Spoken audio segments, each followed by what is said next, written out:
episode of Sports and Soppressata. That's right, I'm host Lino Stoja, and today we have a great guest with us. That is Mr. Chace Hanley. Chace.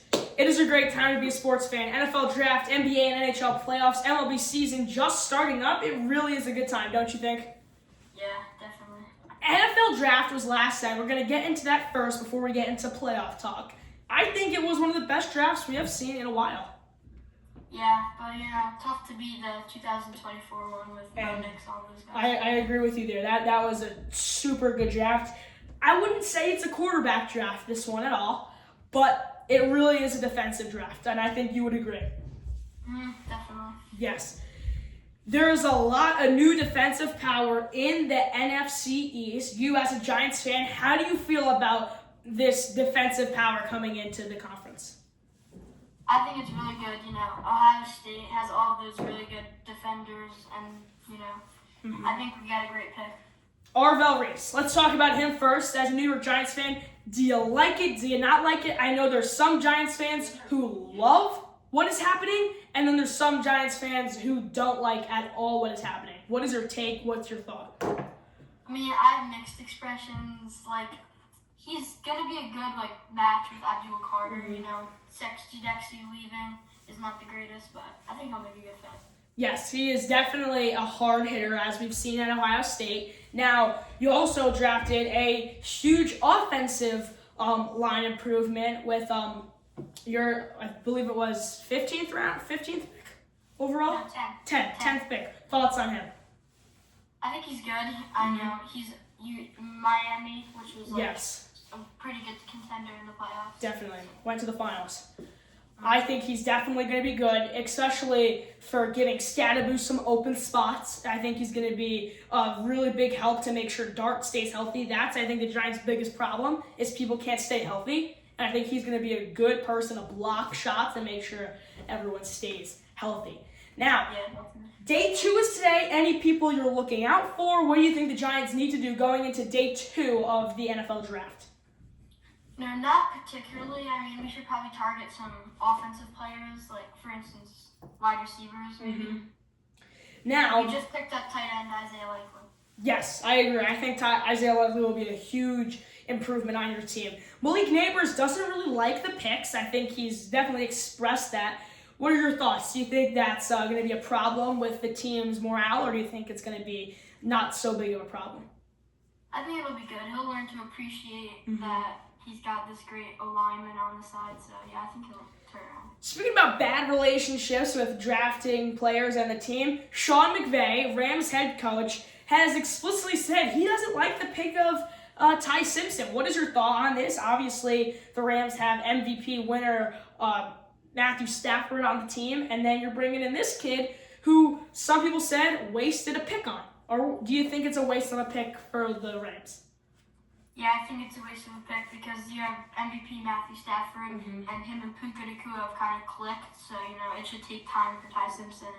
Now, what it's looking like, it's saying that it's good for Simpson, bad for the organization. Like I said, MVP winner Matt Stafford. Right now, he's probably thinking, what, did I do bad last season? What happened?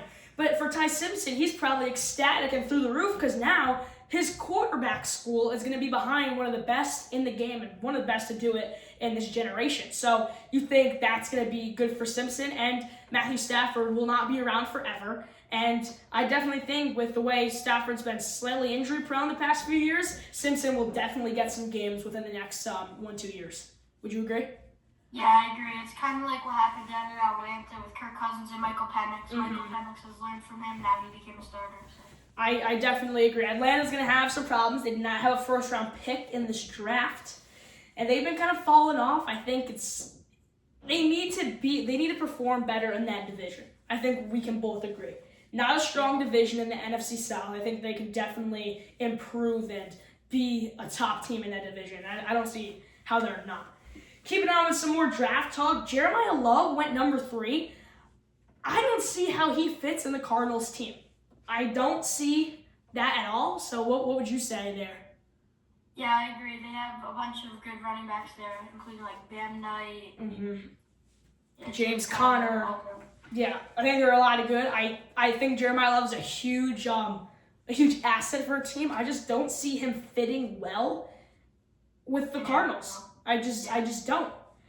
Now, Giants fan, did you want Caleb Downs? Are you mad Caleb Downs isn't being picked? What is your thought on that? And now he's with a bitter rival of yours, the Dallas Cowboys.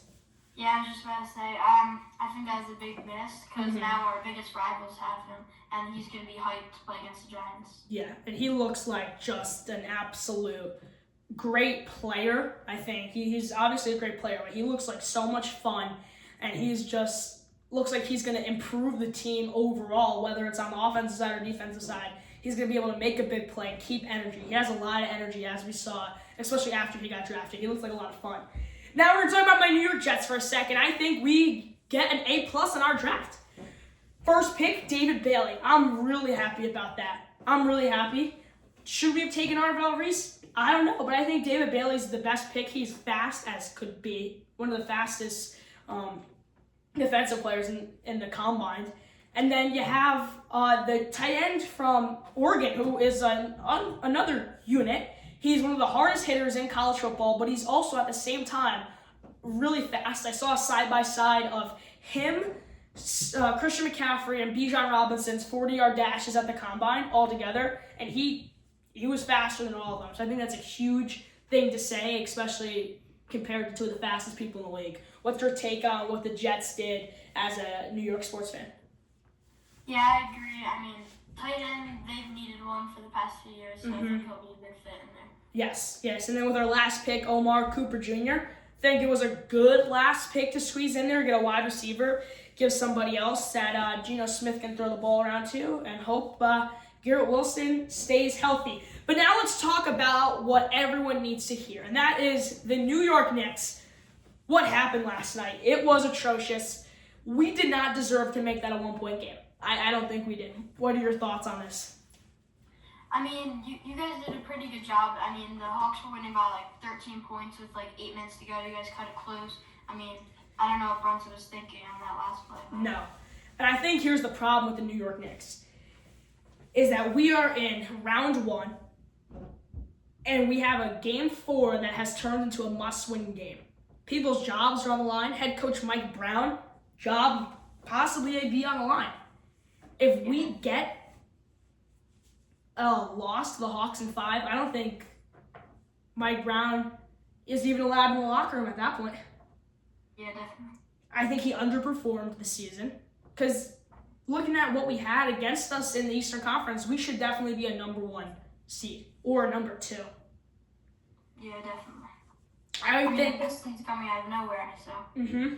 Would you say that the Hawks are a sneaky contender to make some damage in this playoffs, or do you think this is just their one-time thing? Because I don't think they have a lot of depth in their bench. Yeah, I think they're a sneaky team. They have a bunch of good players. They have great defense on their team. So yeah, overall pretty good. The CJ McCollum thing is wild. All of a sudden, he turns into prime LeBron James in this playoff series, and it's sad. I think what's really sad is that Miles McBride is the New York Knicks' best shooter, which is, I love Deuce, but that can't happen. Brunson, I think, holds the ball way too long, which is a new habit. I don't think he's ever been a guy who's really held on to the ball and been a ball hog, but now he's been a little bit of a ball hog. He held the ball the most on the court last night. But I think the other thing we need to address is Mikal Bridges. What happened with Mikal Bridges last night? I want to hear your take before I go on with mine. I want to hear what you think about Mikal Bridges and what needs to be done with him. Yeah, I don't know. I'm not a big Mikal fan, but I have no clue what was going on with him last night. 21 minutes, 0 points. It was atrocious. Yeah. He had way more shots than Karl Anthony Towns had, and Karl Anthony Towns, I think, is the biggest advantage for the Knicks in the series. His matchups against players on the Hawks, he has a huge size advantage, and he only had 12 shots, which that cannot happen. I don't know how we didn't give the ball to Cat on a pick and roll to end that game, especially when we didn't need a 3. We didn't need a 3 there. We needed a 2. We needed a 2, and we went for a 3. And that's the reason why we lost. Brunson had a horrible game. I'd even go as far as saying Brunson is having a horrible series. Would you agree with that? Yes, I would agree. I think OG Anunoby's performing the best for the Knicks. I agree. As a starter, OG's definitely performing the best. If you told me Miles McBride is a starter for Game 4, I'd honestly say sure. He's been our best shooter by far, and if that's the wake-up call we need to have, so be it. I do think the Hawks will have a little bit of pressure on them as they do have a lead in the series, and they're like, oh no, we didn't think this was actually going to happen. So I think the Knicks could get Game 4 if they have the desire. If we don't have the desire, it's over. It's over. I don't see the Knicks going 4 in a row lost to the Hawks. I just don't. I think but if it goes to 7, the Knicks will win at Madison Square Garden. It's the best atmosphere and worst atmosphere at the same time for sports. Around the league in the NBA, a lot of fun playoffs. The Magic are stunning the Detroit Pistons a little bit. What's our thought there? Yeah, I don't know. Kate Cunningham just coming back from his injury, so that all shaped me in Detroit. Definitely. The Raptors get a win on Cleveland for their first of the series, now making it a 2-1 lead for Cleveland. Timberwolves are ahead of the Nuggets after a big win on Thursday night. Thoughts on that? What's your thoughts on the league? What's your thoughts on how the next round is going to shape up? I think the Spurs are in deep trouble with Wemby exiting the game for concussion protocol. I definitely agree. Now, do you think Wemby is the sole reason they're in the playoffs? Because a lot of people are saying that the only reason why they're succeeding is because Wemby is in the playoffs. Do you think now it's all just going to break loose? They have a game tonight against the Portland Trail Blazers. I think Deni Avdija has been a huge factor for the Trailblazers' success. Yeah, I agree. I think Stephon Castle's been doing pretty good but yeah, it's definitely Victor Wembanyama carrying their team. Now, LA leads 2-0 in the series against the Rockets. Kevin Durant back. What are you thinking is going to happen in this one? This is a rivalry. I think it's going to be a lot of fun. Do we know if Luka's coming back? Do you think Luka comes back for this series, or do you think he's going to wait till round 2? I think if they make it, he's going to wait till round 2. Yes. For sure. Damian Lillard supposedly can come back for the Trailblazers. I think if he does and Wemby's still out, it might be lights out for the Trailblazers. Celtics and Sixers, that series is tied at 1 apiece. I think we thought the Celtics were going to have a little bit more of an easy win there, but they didn't. And then OKC just lost, which I believe is Jalen Williams has been lost in this playoff run for them. I think he's out. Yep. I don't know what happened there. OKC leads 2-0 over the Suns. And the Pistons are tied 1 apiece with the Magic. New York Knicks and the Hawks play tomorrow. What are you looking for this New York Knicks team?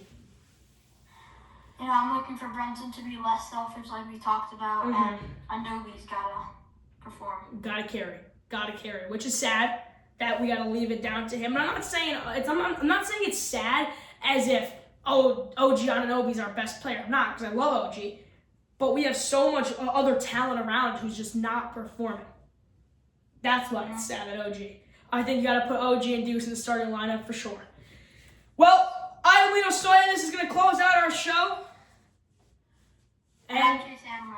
Chase, it was great to have you on the show today. Definitely have you on very soon after this. A lot of good sports happening. Keep your eyes on day 2 of the NFL draft, and the playoffs for both the NBA and NHL are just getting started. And we will see you next week on Sports and Soppressata.